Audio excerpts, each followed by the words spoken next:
Maintenant, au niveau du porte-greffe, je vais mesurer au moins 30 cm de hauteur. 30 cm.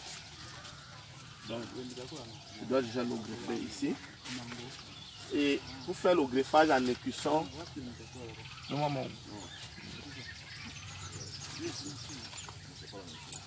pour faire le greffage en écusson, parce que ici, c'est l'œil. C'est l'œil ici. Je vais prélever l'œil là. Mais au niveau du porte-greffe, je vais faire un T majuscule. Un T majuscule. Au niveau du porte-greffe, je vais faire un T majuscule. Allez, je blesse, je descends et j'ouvre l'écorce. Où je vais venir insérer le greffon. Donc ici, je vais pratiquer tout à l'heure. Je commence par le porte-greffe. Comme j'expliquais, je fais monter.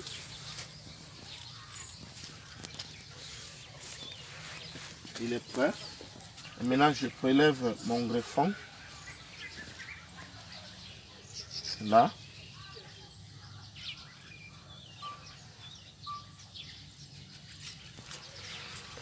Je viens l'insérer.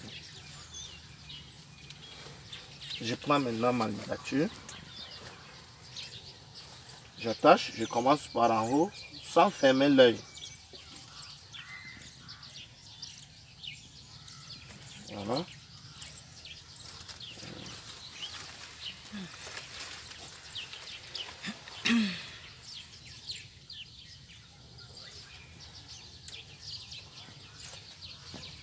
Ouais, j'attache.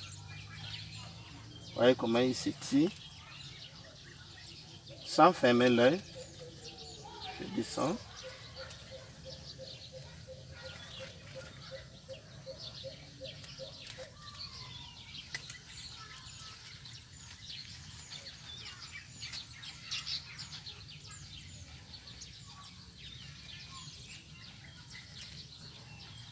J'ai terminé.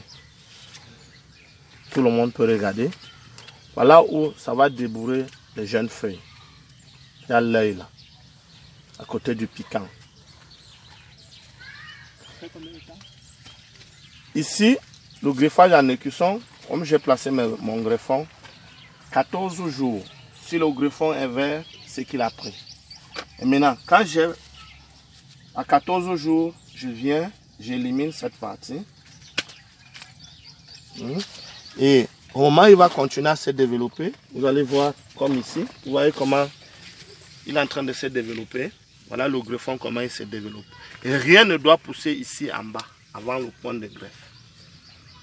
Donc maintenant, à 2 semaines, si le greffon est vert, on coupe au-dessus et on laisse encore le plastique. Peut-être à 1 mois, on pourrait venir enlever le plastique par derrière et on laisse le greffon se développer. Ici, par exemple, ici, le greffon a pris. Mais on peut aussi couper, peut-être après les 14 jours, le greffon meurt. Il y a des questions? C'est le greffage en écusson. On pratique la même chose.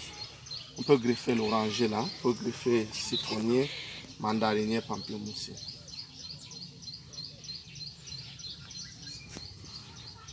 Il pense qu'il y a assez de nœuds là. Ah, monsieur, vous pouvez prendre, oui. C'est ça qu'on appelle porte-greffe. Oui. C'est bon. C'est le greffon. Voilà, c'est Clem là. Où sont mes amis Le là? greffon est Vous avez vu, non? Ah, ok, donc c'est... Hein? Non, est-ce qu'ils vont se prêter maintenant alors? On va continuer. C'est bon? Il y a assez de... Non, on va continuer. Ceux qui vont vouloir faire la tour de greffage après, d'accord, ils viendront voir monsieur. On aura une formation pour le passer. Ce n'est pas aussi aisé. Comment faire comme ça là? Il y aura une formation après de manière spécifique pour ceux qui vont apprendre à greffer. Comme en guise de suggestion, est-ce que peut-être pour maximiser ses chances, on ne peut pas peut-être pour chaque porte-greffe mettre 2 ou 3 greffons? Non. Non, on ne peut pas. C'est un seul. S'il rate ici, je peux descendre. Je vais descendre. Peut-être dans 2 semaines. S'il n'a pas pris, je descends. Vous la hauteur. Voyez un peu. Et là, c'est uniquement les agrumes. Oui. On greffe les agrumes au niveau de le greffage en écusson se passe au niveau des agrumes. Bien sûr qu'on a fait la formation avec la FAO, ils nous ont formé au niveau de le greffage en écusson de manguier, avocatier, mais on a pratiqué, ça ne prend pas. Peut-être c'est dans d'autres pays, mais ici vraiment ça ne prend pas. Si, mais ils ont reçu ça, il y a un monsieur en Côte d'Ivoire, Yamoussoukro, il a reçu cela. Mais il me disait que c'était pas il y a beaucoup de paramètres. Voilà. Nous on a essayé parce qu'on a fait la formation, ça ne fait même pas un mois, non 2 mois, que j'ai encore essayé au niveau du greffage des manguiers. Ça ne prend pas. Donc, est-ce qu'il y a, par rapport au greffage, est-ce qu'il y a une question? Et le greffage, c'est aussi comme la chirurgie. Hein. Ton matériel doit être vraiment propre. Stérile. Ouais. On ne doit pas être manipulé. Bon, maintenant, ici, c'est le greffage en écusson. Je vais faire le greffage en fente de côté, qui passe au niveau des avocatiers, manguiers, janson.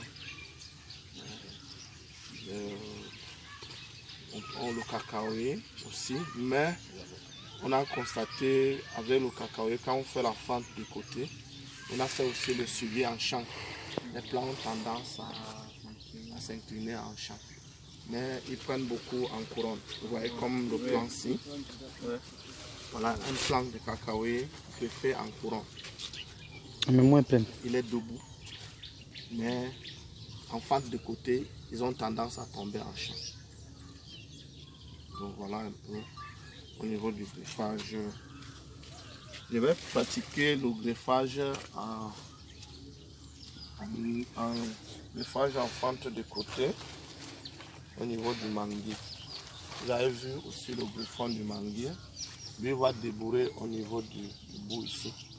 Vous voyez, quand on prélève le greffon du manguier, on lui laisse aussi avec des petits bouts parce que quand on va mettre le chapeau, le plastique ne doit pas être collé directement au niveau du greffon. Donc ceci protège le greffon au niveau du plastique. Et c'est ici que ça va débourrer. La même chose au niveau du greffage de cacaoyer, greffage des avocatiers, manguier, mango sauvage, jansan. Voilà aussi. S'il y a des questions. Ma question, c'est de savoir, est-ce qu'on ne peut pas enlever tous les petits là? Si vous avez suivi ce que j'ai expliqué, j'ai dit, quand on va l'habiller, quand on va mettre le plastique, le chapeau qu'on a expliqué, le plastique ne doit pas être posé directement sur le greffon. Parce que le plastique, quand il y a le soleil brûle. Là maintenant, le greffon est en contact avec le plastique. Et là, c'est pas bon. Donc quand on laisse les bouts de feuilles, c'est pour protéger le greffon. Le plastique va venir se poser au niveau. C'est bon? Donc le greffon là est coupé, on peut dire, vers le bout de la branche. Oui, généralement. C'est comme ici. C'est comme ici. Si le greffon est prêt, c'est un plant qui produit déjà. Je viens le prélever comme ça. Pardon, excusez. Je prélève comme ça.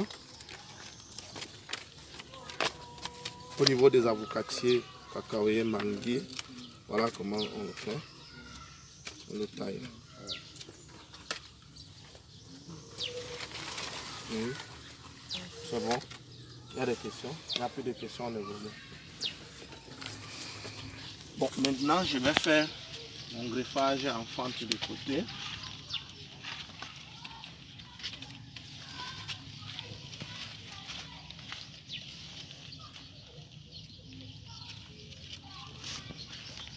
Maintenant, vous voyez comment je place mon couteau. Je vais là. Je descends au milieu de la plante.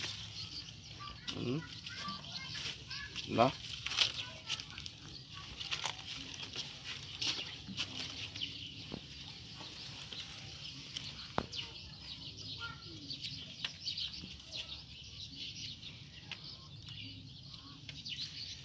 Je taille aussi de la même façon pour l'insérer dans le...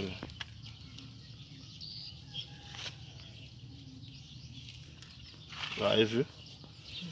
C'est taillé de deux côtés, au même niveau. L'entaille au même niveau. Et maintenant, je l'insère là. Il va se marier là. Vous voyez, c'est fermé, il n'y a pas de vide.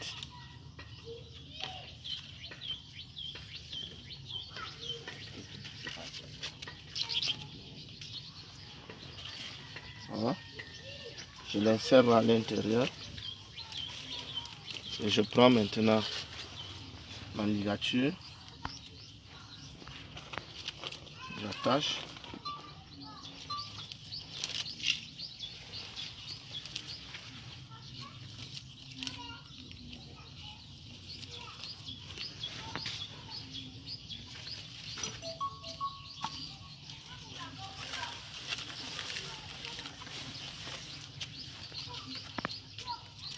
J'attache là.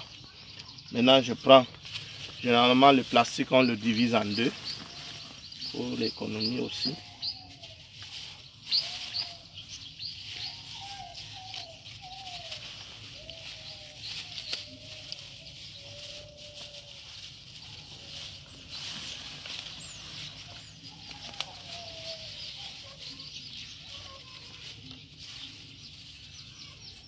Ici, s'il ne parvient pas à faire le nœud, je prends un autre plastique, j'attache là.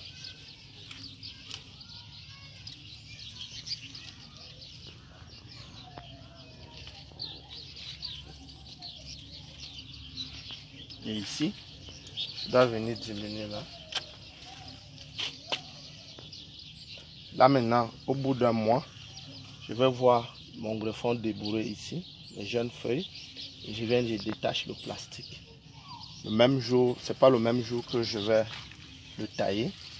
Je vais un jeune plan greffé. Alors, au bout de peut-être 5 semaines, le greffon a déjà débourré les jeunes feuilles. Et je viens maintenant, je coupe encore ici. 5 semaines, 6 semaines, je vais le diminuer ici et je laisse la chance maintenant au niveau du greffon d'évoluer. Voilà. Vous voyez comme ici, c'est pour ça qu'on utilise le plastique transparent. C'est en train de se débourrer. Vous voyez un peu. Mais je ne peux pas le détacher maintenant. La semaine prochaine que je vais le détacher, je vais détacher le plastique et je coupe la tige ici. Là maintenant la sève, tout est concentré au niveau du greffon. Et là maintenant, au bout même de quelques temps, je vais le couper, je vais couper le porte-greffe en bas. Entre temps, rien ne pousse ici, au niveau du porte-greffe. Avant le point de greffe, rien ne doit pousser. Et maintenant, quand je constate que mon plan s'est déjà cicatrisé, j'enlève la ligature que j'ai attachée librement. Question. Oui. Quelle est l'importance de ce plastique? Vous voyez, ici, le porte-greffe, le greffon, je peux dire c'est un plan prématuré. Il faut le conserver. C'est comme par exemple un enfant prématuré, il doit vivre dans la couveuse. Alors si on le laisse à l'air libre, la quantité de sève qui est là, avec le soleil, avec les intempéries et tout, ça va sécher. C'est pour ça qu'on utilise le chapeau, plastique chapeau. C'est bon? Avec le plastique chapeau, on ne coupe le risque qu'avec le soleil, ça chauffe plus. Avec le plastique chapeau. Oui, le plastique, normalement, c'est... En fait, après les recherches, on a trouvé que c'est le plastique transparent qu'on utilise. Et lui, je ne pense pas que... donc, il n'est pas... Non, il est un sport. Tout à l'heure, si vous vous souvenez en haut là, elle a demandé c'est quoi c'est une serre. Le compte avec le plastique, n'est-ce pas? Comme l'a expliqué là, c'est un jeune plan. Il faut créer des conditions adéquates pour qu'il puisse se multiplier. Alors, sous le fait, quand ta chaleur, ça va créer une chaleur. Vous voyez que la température à laquelle elle va, qui va se faire à l'intérieur, ça permet d'activer plusieurs voies cellulaires qui vont activer les enzymes qui sont responsables de la germination. Donc, vous voyez, parce que le processus de germination a été activé, là vous voyez les fruits qui apparaissent là. Vous me suivez un peu, non? Voilà. Donc, il n'y aura pas de problème. Non, parce qu'il faut le produire, il faut créer des conditions. Mais dès que tu attaches là-bas, ça crée une température. Quand tu vois la température, ce n'est pas le même le camp, c'est à l'air libre. D'accord? Mais ça va activer certains mécanismes qui ont besoin, ça va activer certains mécanismes de germination qui vont conduire à la croissance de la peau. Parce qu'il faut voir que pour qu'il y ait croissance, il y a un enjeu moléculaire qui se passe à l'intérieur. Hein? Et maintenant, après, il y a